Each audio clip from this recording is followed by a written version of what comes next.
Sir வணக்கம் sir. இந்த பொது சிவில் சட்டத்தை உத்தரகாண்ட் மாநிலத்தில் முதலாக அதை அமல்படுத்துவதற்கு என்ன காரணம் நினைக்கிறீங்க சார்? முதல்ல சத்தியம் தொலைக்காட்சிக்கு நன்றி, நிர்வாகிகளுக்கு, சத்திய தொலைக்காட்சி பார்க்கக்கூடிய அருமை சகோதரிகளுக்கு முன்னே வாழ்த்துகள். ஐயா அவர்கள் இந்த கேட்ட கேள்வி நாட்டில் பொதுவாக எல்லோரும் கேட்கக்கூடிய கேள்விதான். உத்தரகாண்ட் மாநிலத்திலே உள்ள முதலமைச்சர் அவர்கள் புஷ்கர் சிங் தாமி அவர்கள் இன்று முதல் அது பொது சிவில் சட்டம் ஒன்று அமல்படுத்தப் போகிறார் என்று அறிவித்திருக்கிறார்.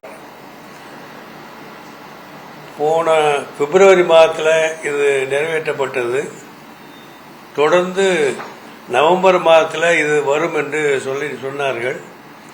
இப்பொழுது ஜனவரி மாதத்தில் இன்றைய தினத்தில் இது அமல்படுத்தப்படுகிறதாக சொல்லுகிறார்கள். முதல்ல பொது சிவில் சட்டம் என்று அவர் சொல்லுவது எது என்பதற்கு விளக்கம் அவர்கள் தரவில்லை. பொதுவாக பொது சிவில் சட்டம் என்று சொல்லியிருக்கிறார்களே தவிர பொது சிவில் சட்டத்தில் என்ன சொல்லியிருக்கிறார்கள்? அந்த பொது சிவில் சட்டம் என்று சொல்லி உத்தரகாண்ட் மாநிலத்திலே உள்ள மெஜாரிட்டியாக உள்ள மலை ஜாதி மக்கள் அவர்களுக்கு அது பொருந்தாது என்று சொல்லியிருக்கிறார். உத்தரகாண்ட் பட்டியல் பழங்குடியின மக்களுக்கு இந்த பொது சிவில் ஆமா ஆமா அந்த ரெண்டையும் எடுத்துக்கிட்டீங்கன்னா ஏறக்குறைய 40% மேல வர்றாங்க. சரி, உத்தரகாண்ட் மாநிலத்திலே என்ன இந்தியா இல்ல இந்த சட்டம் உத்தரகாண்ட் மாநிலத்தில் தான் முதலாக அறிமுகப்படுத்தியிருக்கிறாங்க. சரி, அதாவது சுதந்திரத்துக்கு முன்னாடி கோவாவில் பொது சிவில் சட்டம் என்று ஒன்று இருந்தது, இப்போ இருக்குது.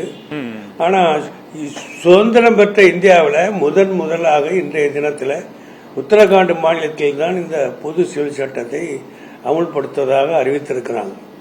இந்த பொது சிவில் சட்டம் பொதுவாக இது மதங்கள் எல்லாம் ஒன்று செய்யக்கூடிய சட்டம் என்று அவர் சொல்லி மத கருத்துக்களை திணித்திருக்கிறாங்க. முஸ்லிம்கள் இதை வெறுப்பதற்கு என்ன காரணம் அப்படின்னா, குரான்ல உள்ள சட்டங்களுக்கு மாற்றமாக அவர் சொல்லுகிறார். அதாவது குரான்ல சட்டங்கள் என்பது 1400 ஆண்டு காலமாக உலகம் முழுவதும் பின்பற்றக்கூடிய ஒரு சட்டம். அதை இந்தியாவில் உள்ள 25 கோடி முஸ்லீம்களும் பின்பற்றி கொண்டிருக்கிறாங்க. ஆனால் உத்தரகாண்டத்தில் உள்ள முஸ்லீம்கள் 1% கூட இல்லை. அங்கே அந்த 1% கூட இல்லாத உத்தரகாண்டில் உள்ள முஸ்லீம்கள் குரானில் உள்ள சட்டத்தையே பின்பற்றக்கூடாது, அதில் உள்ள சட்டத்தை நாங்கள் ஏற்றுக்கொள்ள மாட்டோம் என்று பொது சிவில் சட்டத்தில் சொன்னால் அது உத்தரகாண்ட் முஸ்லீம்களுக்கு மட்டும் இல்லை, இந்தியாவில் உள்ள எல்லா முஸ்லீம்களுக்கும் தான் அது பொருந்தும். ஏன்னு சொன்னால் ஒரு மாநிலத்தில் உள்ள ஒரு பொது சிவில் சட்டம் என்று சொல்லிவிட்டு இன்னொரு மாநிலத்தில் உள்ளவர்கள் அங்கே போனால் என்ன செய்வாங்க? ஒரு ஸ்டேட்டில் மட்டும் ஒரு பொது சட்டம் வருவது முதல்ல தவறான விஷயம். இந்தியா அரசியல் சாசனத்தில் சொல்லப்பட்டது இந்தியா முழுவதுக்குமான ஒரு பொது சிவில் சட்டம் வரும் என்று தான் சொன்னாங்க. அந்த பொதுவான சிவில் சட்டம் என்று சொல்வதை கூட நமது பாரத பிரதமர் அவர்கள் சமீபத்தில் என்ன சொன்னார் அப்படின்னு சொன்னா, we need secular civil code என்று தான் சொன்னார். இது யூனிஃபார்ம் சிவில் கோடு என்று அவர் சொல்ல, செக்யூலர் சிவில் கோடு என்று தான் இதுல இந்த செங்கோட்டையில அறிவித்த போது அதுதான் அவர் பேசினார். இப்ப அறிவித்திருக்கிறது யூனிஃபார்ம் சிவில் கோடு என்று அவர் அறிவித்திருக்கிறாங்க. இது செக்யூலர் கோடு இல்லை.